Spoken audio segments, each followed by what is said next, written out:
came across a really interesting thread on Twitter by a chap called Conspirador Norteño, otherwise at Conspirator 0. A pattern you may have noticed, many bot, and go to that link because it's quite interesting, because it kind of backs up what I wrote about.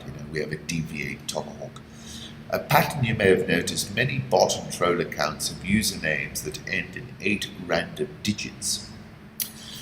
This fellow searched through 2 recent datasets, propagators of FireMuck Master and Unite the Right hashtags, and found 824 such accounts. Searching their followers for similarly named accounts and subsequently their followers yielded 63,099 accounts.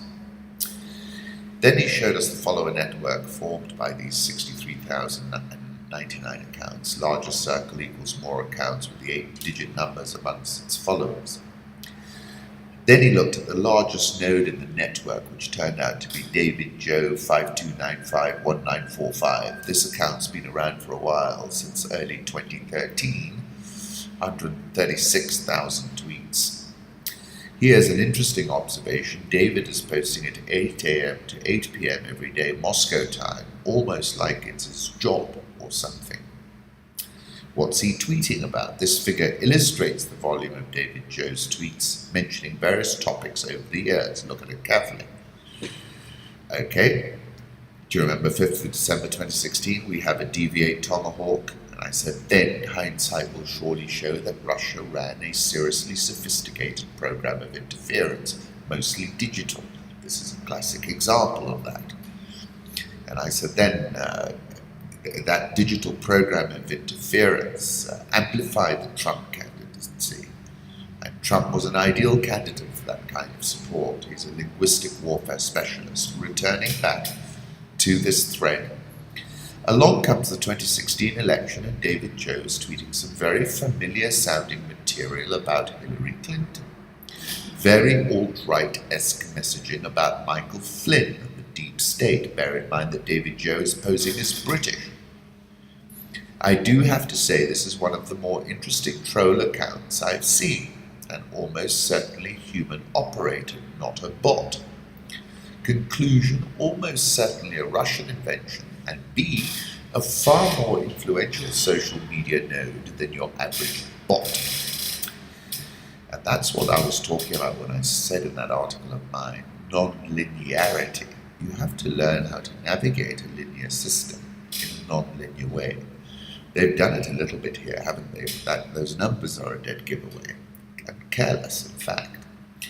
In Mombasa, at that time I was writing about, the governor launched a bot attack with 100 bots repeating verbatim what the others were saying.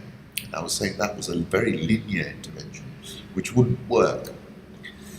And going back to my article, I started by quoting Don DeLillo and saying he's a prophetic 21st century writer, and he writes as follows in one of his short stories. The specialist is monitoring data on his mission console when a voice breaks in, a voice that carried with it a strange and unspecifiable poignancy.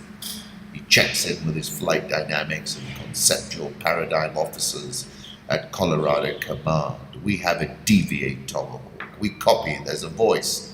We have gross oscillation here. There's some interference. I've gone redundant, but I'm not sure it's helping. We are clearing an outframe to locate the source. Thank you, Colorado. It is probably just selective noise. Your negative red on the step function quad was a voice, I told them. We've just received an affirm on selective noise. We will correct Tomahawk. In the meantime, advise you to stay redundant. The voice, in contrast to Colorado's metallic pidgin, is a melange of repartee, laughter, and song with the quality of purest, sweetest sadness. Somehow we were picking up signals from radio programs 40, 50, 60 years ago. Putin's approval rating among Russians is 83%.